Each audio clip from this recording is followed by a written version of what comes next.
Hello बच्चों। आज हम 8वीं क्लास का थर्ड लेसन पढ़ने जा रहे हैं जिसका नाम है सिंथेटिक फाइबर्स एंड प्लास्टिक्स। संश्लेषित रेशे और प्लास्टिक। ठीक है, आपने लोअर क्लासेस में पढ़ा होगा फाइबर्स के बारे में। फाइबर्स टू टाइप्स के होते हैं, natural fibre and artificial fibres. Natural fibres जो हमें प्लांट्स और एनिमल से मिलते हैं, जैसे आपकी वूल है, सिल्क है, कॉटन है। और सिंथेटिक फाइबर्स वो होते हैं जो हमें नेचर से नहीं मिलते बल्कि आदमी के द्वारा बनाए जाते हैं, खुद बनाए जाते हैं, फैक्ट्रियों में बनाए जाते हैं केमिकल से। उनको बोलते हैं सिंथेटिक या मैन मेड फाइबर्स। ठीक है, अब ये जो सिंथेटिक फाइबर्स होते हैं, आपने माला देखी है? माला माला जो है वो कई मोतियों से मिलके बनी होती है, एक एक मोती को जोड़कर एक माला बनती है। उसी तरह जो सिंथेटिक फाइबर्स होते हैं वो भी छोटी छोटी यूनिट्स को मिलाकर बने होते हैं, एक चेन होती है। तो इसलिए सिंथेटिक फाइबर्स को हम पॉलीमर्स भी कहते हैं। ठीक है, many small units combine to form a large single unit called polymer. Polymer जो है वो एक ग्रीक वर्ड है, ग्रीक भाषा से लिया हुआ शब्द है। पॉली का मतलब होता है मैनी और मर का मतलब होता है यूनिट। तो पॉलीमर मतलब जो बहुत सारी यूनिट्स को ये जुड़ने से मिलके बना हुआ है, रिपीटिंग यूनिट्स इसमें होती हैं।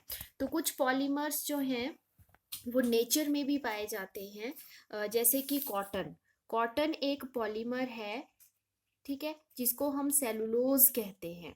Cellulose is made up of large number of glucose unit, छोटी छोटी ग्लूकोज यूनिट से मिलके बना है सेलुलोज। तो cellulose is the example of polymer. अभी हमने इस लेसन में सिंथेटिक फाइबर्स के बारे में पढ़ना है जो मैन मेड है, आदमी के द्वारा खुद फैक्ट्रियों में बनाए जाते हैं। तो सबसे पहला जो सिंथेटिक फाइबर है वो है रेयॉन। रेयॉन के बारे में पढ़ने जा रहे हैं।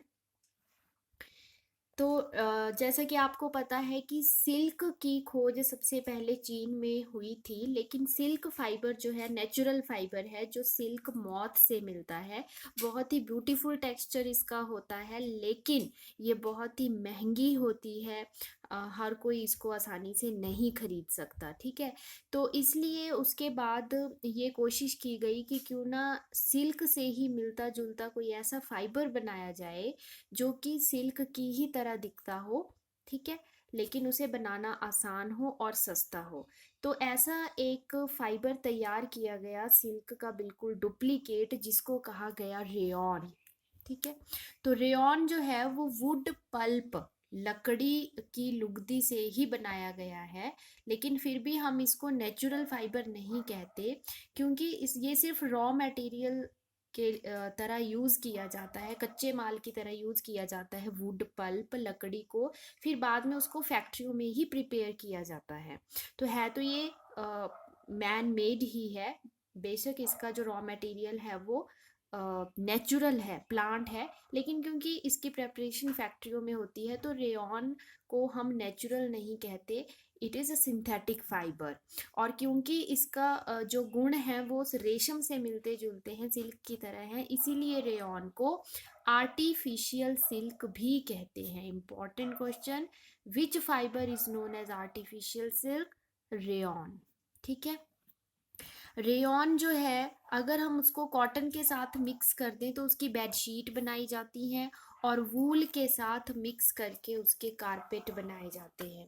सेकंड जो हमारा सिंथेटिक फाइबर है वो है नाइलॉन। ठीक है, नाइलॉन भी एक सिंथेटिक मैन मेड फाइबर है, और इसको बनाने के लिए यूज़ किया जाता है कोल, वाटर और एयर से ये बनता है। तो इसमें कोई भी रॉ मटेरियल हमने प्लांट या एनिमल से नहीं लेना होता। ठीक है, तो ये पूरी तरह से आर्टिफिशियल है, पूरी तरह से मैन मेड है, रेयॉन की तरह नहीं कि हमने इसके लिए हमें किसी प्लांट या एनिमल सोर्स की ज़रूरत पड़ी हो। It is purely artificial. ठीक है, तो it was the first fully synthetic fibre. तो यही सबसे पहला फुली सिंथेटिक फाइबर था जिसकी खोज हुई, जिसको बनाया गया सबसे पहले। नाइलॉन फाइबर्स जो होते हैं वो बहुत ही स्ट्रॉन्ग होते हैं। ठीक है, इलास्टिक होते हैं, लाइट होते हैं, हल्के होते हैं, और इससे कई चीज़ें बनाई जाती हैं, हमारी डेली लाइफ में यूज़ होती हैं। सॉक्स इसकी बनती हैं, ठीक है, रोप्स बनाई जाती हैं, कर्टन्स बनाए जाते हैं, ब्रश बनाए जाते हैं, सीट बेल्ट्स बनाई जाती हैं। तो नायलॉन जो है वो बहुत ही स्ट्रॉन्ग और मजबूत फाइबर है, इसलिए इसका यूज़ पैराशूट्स बनाने के लिए और जो पर्वतों पर चढ़ने के लिए जो रस्सियां बनाई जाती हैं जो मजबूत होनी चाहिए, वो भी नायलॉन की बनी होती हैं। तो ये बहुत ही सबसे मजबूत फाइबर है, नायलॉन फाइबर। उसके बाद आता है पॉलिएस्टर एंड एक्रिलिक। पॉलिएस्टर भी एक प्रकार का सिंथेटिक फाइबर है। इसकी खास बात यह है कि इससे बने हुए कपड़ों में रिंकल्स नहीं पड़ते, ठीक है। तो इसको वॉश करना बहुत इजी है, जल्दी सूख जाता है। तो बहुत से ड्रेस मटेरियल बनाने के लिए पॉलिएस्टर का यूज़ होता है। इसकी एक टाइप है टेरिलिन, ठीक है, टेरिलिन भी एक टाइप का पॉलिएस्टर है। बहुत सी शर्ट्स और कपड़े इसके बनाए जाते हैं, इसमें रिंकल्स नहीं पड़ते। और पीईटी, पॉलिएस्टर ही हम इसको इसकी फुल फॉर्म है पॉलिएस्टर। तो पॉलिएस्टर जो है वो कुछ बॉटल्स, किचन के बर्तन और तारे बनाने के लिए इसका यूज़ होता है, पीईटी का, ठीक है। पीईटी, पॉलीएस्टर, पॉली मतलब बहुत ज़्यादा और एस्टर एक प्रकार का केमिकल है। तो एस्टर्स, बहुत सारे एस्टर्स की यूनिट्स मिलकर पॉलीएस्टर बनाती हैं। उसी तरह एक और सिंथेटिक फाइबर है एक्रिलिक, ठीक है। हमारे बहुत से ब्लैंकेट और कुछ स्वेटर्स होती हैं जो एक्रिलिक की बनी होती हैं, जो लगता है कि ऊन की बनी हुई है, लेकिन एक्चुअल में वो वूल, नेचुरल वूल नहीं होती, वूल की तरह दिखती है बट होती वो आर्टिफिशियल है। तो वो फाइबर है एक्रिलिक, जो वूल की तरह दिखता है, ठीक है। लेकिन ये जो वूल से बनी स्वेटर्स होती हैं वो थोड़ी महंगी होती हैं, लेकिन एक्रिलिक जो है वो उससे सस्ता होता है। तो इसके बने हुए कपड़े, इसकी बनी हुई स्वेटर्स हमें सस्ती मिल जाती हैं। लेकिन जो सिंथेटिक फाइबर्स हैं, इनका एक नुकसान ये है कि जब इनको आग लग जाती है तो ये गर्म होने पर एकदम से मेल्ट हो जाते हैं। तो ये इसकी एक डिसएडवांटेज है कि अगर हम सिंथेटिक फाइबर्स के कपड़े पहनते हैं और किसी कारण से आग लग जाती है और कपड़े आग पकड़ लेते हैं, तो वो मेल्ट होके, पिघल के बॉडी के साथ चिपक जाते हैं, जिससे हमारी स्किन, हमारे बॉडी पार्ट्स जल सकते हैं। तो इसीलिए किचन में अगर कभी भी काम करना हो या लैब में काम करना हो तो सिंथेटिक क्लोथ्स पहन के नहीं करना चाहिए, कॉटन के नेचुरल फाइबर से बने क्लोथ्स ही पहनने चाहिए। सिंथेटिक फाइबर्स को बनाने के लिए जो कच्चा पदार्थ, रॉ मटेरियल यूज़ किया जाता है वो पेट्रोलियम से बनाया जाता है। तो उस कच्चे मटेरियल को बोलते हैं पेट्रोकेमिकल्स या पेट्रो रसायन। तो synthetic fibres are prepared by the processing of raw material that is called petrochemicals, ठीक है, पेट्रोकेमिकल से बनाए जाते हैं। अब जो सिंथेटिक फाइबर्स होते हैं, इनकी करैक्टरिस्टिक्स क्या हैं? एक तो ये जल्दी से सूख जाते हैं, काफ़ी समय तक चलते हैं और सस्ते होते हैं, इजीली हमें मिल जाते हैं और इनको मेंटेन करना भी आसान होता है। तो ऐसे ही एक सिंथेटिक फाइबर है प्लास्टिक। प्लास्टिक जो है ये भी एक पॉलीमर है, रिपीटिंग यूनिट से मिलके बना होता है। टू टाइप्स की स्ट्रक्चर्स इसकी होती है, लीनियर और क्रॉस लिंक्ड। लीनियर मतलब एक ही लाइन में अगर इसकी यूनिट्स जुड़ी हुई हैं, और क्रॉस लिंक्ड अगर वो इस तरह से एक दूसरे के साथ क्रॉस्ड में लिंक्ड हैं, ठीक है। अब प्लास्टिक तो आप सब घरों में देखे होंगे कि प्लास्टिक से बहुत सी चीज़ें बनाई जाती हैं, जैसे बकेट्स, चेयर्स, आपके टॉयज कई प्लास्टिक के बने होते हैं, किचन में आने वाली बॉटल्स, बर्तन, बहुत सी चीज़ें प्लास्टिक के बिना हमारा काम नहीं चलता। हम इसको डेली लाइफ में बहुत यूज़ करते हैं प्लास्टिक को। तो क्योंकि प्लास्टिक एक तो इजीली मिल जाती है, डिफरेंट शेप्स में, डिफरेंट कलर्स में हमें मिल जाती है, हल्की होती है, रिसाइकल की जा सकती है। तो ऐसी ही एक प्लास्टिक का एग्जाम्पल है पॉलीथीन, ठीक है। पॉलीथीन के आपने बैग्स देखे होंगे, लिफाफे देखे होंगे जो आजकल बैन है। तो पॉलीथीन एक प्लास्टिक। है। और प्लास्टिक मेनली टू टाइप्स की होती है, टू कैटेगरीज में हम उनको डिवाइड कर सकते हैं, थर्मोप्लास्टिक एंड थर्मोसेटिंग प्लास्टिक। ठीक है। अब थर्मोप्लास्टिक आपने देखा होगा, कुछ प्लास्टिक से बनी चीज़ें थोड़ी सॉफ्ट होती हैं, वो इजीली बेंड हो जाती हैं, कंघी है मुड़ जाती है आसानी से, बॉटल्स हैं आप उनको आसानी से दबा सकते हो। और जो गर्म करने पर जो है वो डिफॉर्म्ड हो जाती हैं, जैसे ही हम उनको गर्म करते हैं, आप किसी बॉटल में गरम गरम पानी डालो तो वो डिफॉर्म हो जाती है, उसकी शेप चेंज हो जाती है, इजीली बेंट हो जाती हैं, आसानी से मुड़ जाती हैं, तो वो होती हैं थर्मोप्लास्टिक। जैसे पॉलीथीन बैग्स हैं आपके, और पीवीसी। पीवीसी का पूरा नाम है पॉली विनाइल क्लोराइड। ठीक है, ये भी एक प्रकार की प्लास्टिक है। तो ये सॉफ्ट वाली जो प्लास्टिक है ये है थर्मोप्लास्टिक। लेकिन कुछ प्लास्टिक्स जो होती हैं वो बहुत ही हार्ड होती हैं, उनको आप आसानी से मोड़ नहीं सकते। ठीक है, उनको आप गर्म करने पर सॉफ्ट नहीं कर सकते। तो वो जो हार्ड वाली प्लास्टिक है उनको बोलते हैं थर्मोसेटिंग प्लास्टिक। और थर्मोसेटिंग प्लास्टिक के दो एग्जाम्पल हैं, बेकेलाइट और मेलामाइन। अब ये क्या है? बेकेलाइट आपने देखा होगा, आपके जो किचन के बर्तन होते हैं, जैसे प्रेशर कुकर है, उसका जो हैंडल होता है ब्लैक वाला, है ना, वो भी एक प्रकार की प्लास्टिक है, हार्ड है। ठीक है, वो है थर्मोसेटिंग प्लास्टिक, वो है बेकेलाइट। बेकेलाइट बेकेलाइट से बने होते हैं। आपके जो इलेक्ट्रिकल स्विचेस होते हैं, है ना, तो वो स्विचेस भी बेकेलाइट के बने होते हैं। ठीक है, तो बेकेलाइट जो है वो that is poor conductor of heat and electricity, वो अपने में से हीट को नहीं जाने देता, इसीलिए प्रेशर कुकर का हैंडल, कुकर गर्म हो जाता है लेकिन हैंडल गर्म नहीं होता, क्योंकि it is bad conductor of heat, heat को अपने में से नहीं जाने देता। तो वो बेकेलाइट है। मेलामाइन का मेलामाइन की खास बात यह है कि इट रेजिस्ट फायर, आग का उसके ऊपर कोई फर्क नहीं पड़ता। इससे कुछ फर्श की टाइल्स बनाई जाती हैं, और कुछ किचन के बर्तन होते हैं वो भी इसके बने होते हैं मेलामाइन के। तो मेलामाइन का के ऊपर आग का कोई असर नहीं पड़ता। तो इस तरह से दो प्रकार की प्लास्टिक हमने पढ़ी, thermoplastic and thermosetting plastic. Thermoplastic मतलब सॉफ्ट वाली जो आसानी से मुड़ जाती है, example polythene and PVC. Thermosetting plastic जो हार्ड होती है, जिस पर आग का कोई फर्क नहीं पड़ता, तो वो उसके दो एग्जाम्पल बेकेलाइट और मेलामाइन। ठीक है, ये कुछ बेकेलाइट और मेलामाइन से बनी हुई चीज़ें, जैसे कि आपके इलेक्ट्रिकल स्विचेस हो गए, टाइल्स हो गई, कुछ बर्तन हो गए, हार्ड वाली प्लास्टिक से जो बने होते हैं। ये थर्मोसेटिंग प्लास्टिक है, बेकेलाइट और मेलामाइन।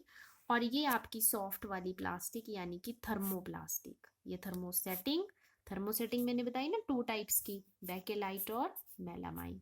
और ये थर्मोप्लास्टिक जो बिजली की तारें हैं, सॉफ्ट वाली प्लास्टिक है, ये थर्मोप्लास्टिक। ठीक है। अब प्लास्टिक जो है हम घरों में बहुत ज़्यादा यूज़ करते हैं, क्यों? क्योंकि इसके खास गुण हैं। एक तो ये नॉन रिएक्टिव है, ये पानी और हवा के साथ कोई रिएक्शन नहीं करती, इसको कभी जंग नहीं लगता जैसे लोहे को लग जाता है। लाइट, हल्की होती है, स्ट्रॉन्ग होती है, काफ़ी टाइम तक चलती है, कभी ख़राब नहीं होती इसकी बनी चीज़ें। डिफरेंट शेप और साइज़ में हमें मिल जाती हैं, मनपसंद कलर में हमें मिल जाती है, तो इसलिए ज़्यादातर हम प्लास्टिक यूज़ करते हैं। Plastic are the poor conductor of heat and electricity, अपने में से हीट को जाने नहीं देती, इसीलिए जो बर्तनों के हैंडल हैं वो प्लास्टिक के बने होते हैं। इलेक्ट्रिसिटी को अपने में से नहीं जाने देती, इसलिए जो वायर्स हैं, इलेक्ट्रिकल तारे हैं बिजली की, उनके बाहर प्लास्टिक की कवरिंग होती है। ठीक है। अब प्लास्टिक जो है वो कई बार मेडिकल इंडस्ट्रीज में भी यूज़ होती है, जो हमारे हॉस्पिटल में काम आने वाली चीज़ें हैं उनको बनाने में यूज़ होती है, जैसे packaging of tablets, threads, syringes, doctor के ग्लव्स, उन सब को बनाने में, या कुछ मेडिकल के इंस्ट्रूमेंट्स हैं उनको बनाने में प्लास्टिक यूज़ होती है। माइक्रोवेव जो होते हैं उनमें स्पेशल टाइप के बर्तन ही रखे जाते हैं, वो भी प्लास्टिक के ही बने होते हैं। वो ऐसी प्लास्टिक होती है कि उस पे हीट का कोई फर्क नहीं पड़ता। Teflon, Teflon, very important. Teflon is a special type of plastic जो कहाँ होती है, आपके जो नॉन स्टिक कुकवेयर्स होते हैं, बर्तन होते हैं ना, जैसे नॉन स्टिक पैन होता है, नॉन स्टिक तवा, नॉन स्टिक कढ़ाई, जिसमें खाना चिपकता नहीं है। क्यों नहीं चिपकता? क्योंकि उसमें टेफ्लॉन नाम की प्लास्टिक की कोटिंग होती है। इसके कारण खाना, तेल बर्तन के साथ चिपकता नहीं है, टेफ्लॉन के कारण नहीं चिपकता। तो ये आपने याद रखना है, ठीक है। अब प्लास्टिक जो है, हाँ, एक जो फायरमैन होते हैं, जो आग को बुझाने वाले होते हैं ना, आते हैं फायर ब्रिगेड के, उनकी जो यूनिफॉर्म होती है वो भी मेलामाइन प्लास्टिक की कोटिंग होती है उस पे। मेलामाइन, मेलामाइन मैंने आपको पहले भी बताया, इस पे आग का कोई फर्क नहीं पड़ता। It is resistant to fire. इसीलिए जो आग बुझाने वाले कर्मी हैं उनकी ड्रेस पे मेलामाइन की कोटिंग होती है, ठीक है।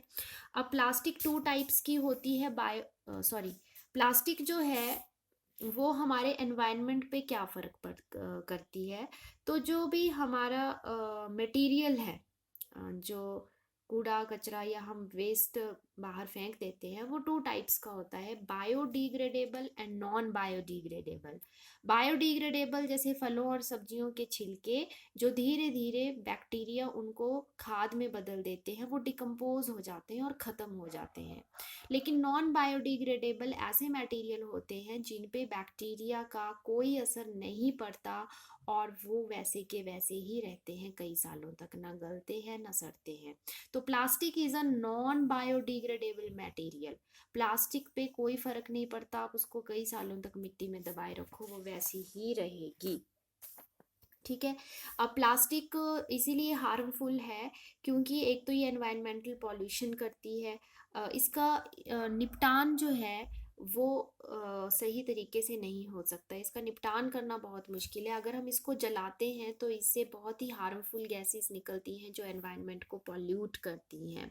अगर हम इसको मिट्टी में दबाते हैं तो इससे निकलने वाले केमिकल मिट्टी की फर्टिलिटी पावर को कम कर देते हैं, या फिर रिसकर नीचे हमारे पानी के जो स्रोत है वहां पहुंच जाते हैं तो पानी को पॉल्यूट कर सकते हैं, ठीक है। तो इसका जो निपटान है वो इजी नहीं है, ना हम इसको जला सकते हैं, ना दबा सकते हैं, ना कहीं फेंक सकते हैं। खुले में अगर हम इसको फेंकते हैं तो कई बार पॉलीथीन के बैग्स जो होते हैं वो पशु खा लेते हैं, गाय जैसे घूमते रहते हैं तो वो खा लेते हैं, तो उसके कारण उनके रेस्पिरेटरी सिस्टम में वो फंस सकते हैं, उनके गले में फंस सकते हैं और इवन उनकी डेथ तक हो सकती है। और कई बार नालियों में जाके प्लास्टिक के रैपर्स, चिप्स, कुरकुरे आप खाते हो और रैपर्स इधर उधर फेंक देते हो तो वो नालियों में होते हुए पानी में कहीं पे नालियों को बंद कर देते हैं, तो उससे पानी सारा सड़कों पे आ जाता है, गंदगी फैलती है, बीमारियां फैलती हैं।